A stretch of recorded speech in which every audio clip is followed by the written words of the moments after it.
Welcome to Ecclesia Principles, a biblical strategy for believers to engage in God's design for government with Ray Eppard.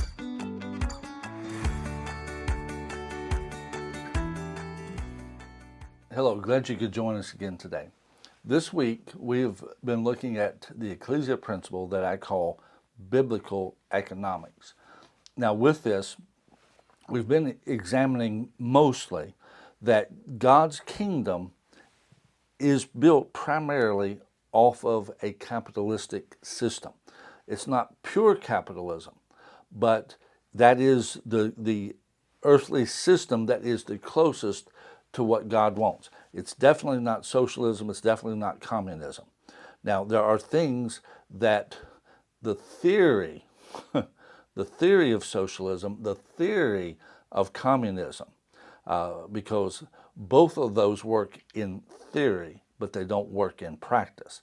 The theories that some of them use and scriptures that they'll use, that's supposed to be a part of our system over here of biblical economics. We are to help the poor. We aren't to be greedy. We aren't to have the love of money. We are to help others.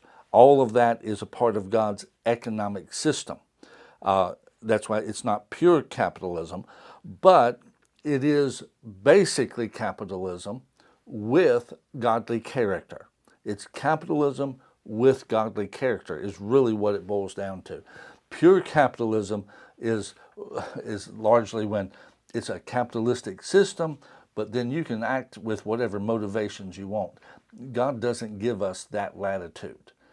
We are supposed to function with a godly character. Now, today, I want to use a passage from Leviticus 25. This passage Leviticus 25 actually talks about the year of Jubilee on several different occasions, and we looked at that some a few weeks back. But I want to examine a different part of it today and understand the Bible's the Word of God. And now we are in the New Testament. John chapter 1 says that that the law was given by Moses, but grace and truth came through Jesus Christ. So if you would, we don't live by the letter of the law. We have to apply grace and truth that came through Jesus to what's in the Old Testament to see how God would really want us to function. And part of that truth would be, this is my commandment, that you love one another. And so that love aspect has to be in there as well as in addition to this letter of the law. But with it being a capitalistic system, and I really want us to see how God approached Israel. You see, God made a covenant with Abraham, and his descendants wound up in Egypt, wound up in slavery. God sent Moses to bring them out. And then at Mount Sinai, he turned Abraham's descendants into a nation. And he gave them a set of laws. He gave them a set of rules. And if you read particularly Leviticus and Deuteronomy, you will find that, and I'm going to use modern terms, God established an FDA, the Federal, Drug and Food and Drug Administration. At that point, he told them what foods they could eat, what foods they couldn't eat, how it needed to be prepared. He told them, he even had a housing department, because he told them, if a house is in this shape, nobody can live there in that. If it has this is what needs to be done to fix it, and if it takes care of it, then fine. If not, has to be torn down, has to be gotten rid of. God set up every type of system that we now have in government with the nation of Israel. He even set up a welfare system, and we'll get into that. God did set up an ongoing welfare system. It had one component that was every year. It had another component that really happened twice every 7 years. And at that point, that was done to take care of the poor. And it was a part of the entire system for the whole nation. It was governmental in that sense. But so often, I've really heard very few people talk about that component, especially if they're trying to say that God's system is a capitalistic system. A lot of them say, well, there's no system where you're supposed to be, helping people continually. Now, God's got it in the Bible. God's got it in the Bible. And because there are some people that are just going to need help. Now, that doesn't mean that that everything's going to be equal. And then there were qualifications for some of that. There were certain ways that had to work. And would to God that we had those components in our systems today. It would really help. But now here, at this point, we've talked about how that poverty really has two basic sources, and that's really an oversimplification, but it works to oversimplify it for the purpose of analogy. We have people that are poor because of their own doing. They've not done right, they haven't applied themselves, and they're in the shape they're in because they did nothing. On the other side, there are people who are poor that have worked hard, that have tried, things didn't go right, variety of things. Bottom line is the oversimplification. This group didn't do anything to help themselves.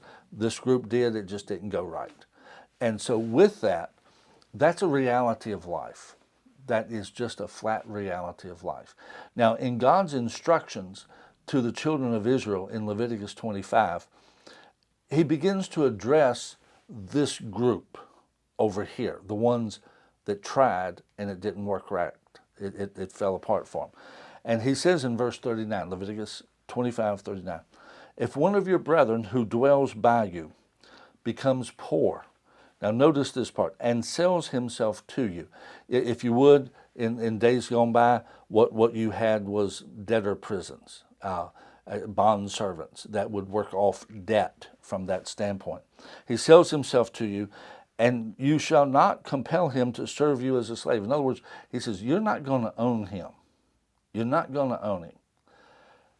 Verse 40, as a hired servant and a sojourner, he shall be with you, and shall serve you until the year of Jubilee, and at the year of Jubilee, he could go back home. Whatever debt he owed would be erased at the year of Jubilee. Now, at this point, what I'm really wanting to look at, and so often we will spend time looking at things regarding the year of Jubilee and God canceling it.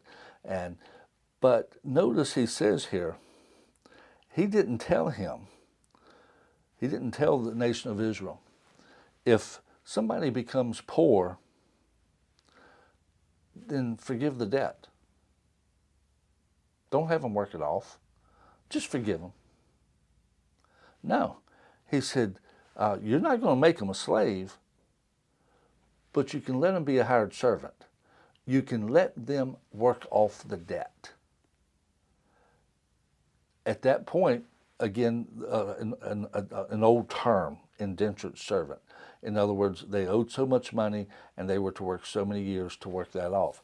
Now, the bottom line, one of the guardrails God put in was the year of Jubilee, which would prevent someone from loaning someone more money than they could ever pay back, so that they would be an indentured servant for their whole life, and which would end up being more or less slavery. God was not wanting that. But he told him, he said, he'll be a hired servant to you. In other words, let him work off the debt. Now, if you've loaned him more than he can pay you off between then and the year of Jubilee, that's on you. Now, he's just going to be a hired servant till the year of Jubilee.